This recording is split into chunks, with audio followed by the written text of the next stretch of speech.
Tablet 1 jutaan, tapi bisa main game PS2 dengan lancar. Dan ini bukan eter-eter, tapi emulator penerusnya yang di 2026 justru paling stabil. Kalau Redmi Pad 2 kamu Android 15 dan 64 bit, video ini wajib ditonton sampai habis.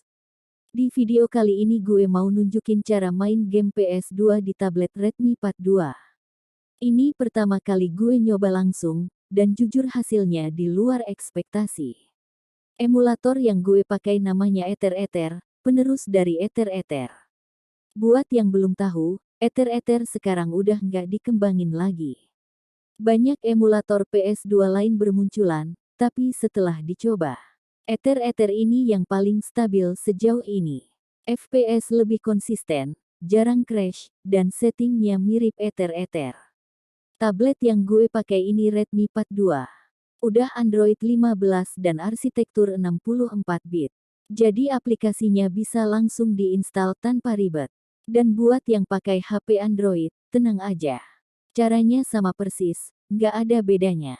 Sebelum mulai, kalian perlu siapin dua hal. Yang pertama, file BIOS PS2. Ini wajib, tanpa BIOS game nggak bakal jalan. Yang kedua, file game PS2 format ISO atau CHD. Kalau bisa CHD, lebih hemat penyimpanan. Setelah eter-eter terinstal, langsung buka aplikasinya. Tampilannya bakal familiar buat yang pernah pakai eter-eter. Tinggal arahkan ke folder BIOS. Lalu scan folder game PS2 kalian. Kalau BIOS kebaca dan game muncul, berarti sudah siap main. Untuk setting awal, gue saranin pakai renderer OpenGL. Di Redmi Pad 2, ini yang paling stabil. Resolusi internal bisa di 1.5x. Tampilannya udah cukup tajam di layar tablet. Dan performa masih aman di sekitar 30 fps. Kalau mau gambar lebih halus, bisa aktifin anti-aliasing ringan. Tapi jangan berlebihan biar fps nggak drop. Setting ini udah cukup buat main nyaman tanpa ribet. Untuk kontrol, kalian bisa pakai layar sentuh, atau gamepad Bluetooth maupun OTG. Eter-eter udah support mapping otomatis. Jadi biasanya langsung kebaca tanpa setting aneh-aneh. Setelah gue coba beberapa game, hasilnya bener-bener stabil. Loading cepat, suara aman, dan jarang force close. Untuk tablet harga segini, ini udah lebih dari cukup buat nostalgia PS2. Oke lanjut ya. Jadi di video kali ini gue lagi nyobain main game PS2 di tablet Redmi Pad 2, dan ini pertama kali banget gue nyoba langsung di tablet, bukan di HP. Emulator yang gue pakai adalah eter-eter, yang sekarang bisa dibilang penerus eter-eter. Buat sekarang, dari semua emulator PS2 di Android yang gue coba, eter-eter ini yang paling stabil. Apalagi di tahun 2026, emulator lain masih banyak yang error, crash, atau ribet settingnya.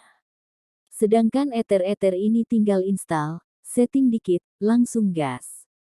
Tablet yang gue pakai ini udah Android 15 dan 64 bit, jadi nggak perlu ribet patch aneh-aneh, file APK bisa langsung diinstal. Buat kalian yang device-nya juga 64 bit, harusnya aman. Cara mainnya sebenarnya sama persis kayak di HP Android, nggak ada bedanya. Mulai dari masukin file BIOS PS2, taruh file game ISO, sampai setting controller, semua langkahnya sama. Jadi buat yang sebelumnya udah pernah main PS2 di HP, pindah ke tablet ini tinggal adaptasi layar doang. Nah enaknya main di tablet, layarnya jauh lebih gede, jadi tampilan game lebih puas. Buat game-game kayak action, adventure, atau RPG, ini kerasa banget bedanya. Mata nggak cepet capek, dan kontrol juga lebih lega.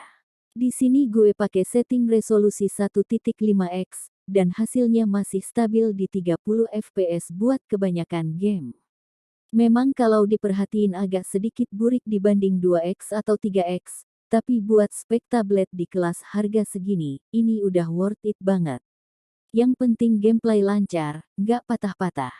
Untuk backend grafisnya, kalian bisa coba OpenGL atau Vulkan, tinggal sesuaikan sama game yang kalian mainin. Di device gue, ada game yang lebih stabil di Vulkan, ada juga yang lebih cocok di OpenGL. Jadi nggak ada patokan mutlak, tinggal dicoba aja. Kalau mau gambar lebih halus, kalian bisa aktifin FXAA atau anisotropic filtering, tapi inget, jangan kebanyakan setting berat kalau spek pas-pasan. Soalnya nanti FPS bisa turun. Prinsipnya, cari setting yang seimbang antara visual sama performa. Buat kontrol, kalian bisa pakai gamepad Bluetooth atau kabel, dua-duanya bisa kebaca normal. Tapi kalau mau minim delay, biasanya kabel masih lebih aman. Walaupun Bluetooth sekarang juga udah lumayan responsif, tergantung gamepad dan chipset. Yang gue suka dari Ether ini, UI-nya simple, nggak ribet, dan masih mirip Ether, jadi nggak bikin bingung. Save state, load state, mapping tombol, semuanya gampang diakses. Kesimpulannya, buat kalian yang pengen nostalgia game PS2 di Android, khususnya di tablet kayak Redmi Pad 2, Ether ini pilihan paling aman dan stabil saat ini. Tinggal sesuaikan setting dikit, dan kalian udah bisa main dengan nyaman. Kalau kedepannya ada update emulator atau setting baru yang lebih optimal, nanti bakal gue bahas lagi. Jadi pastiin kalian subscribe, like, dan share biar nggak ketinggalan konten emulator dan gaming Android selanjutnya. Gas lanjut main.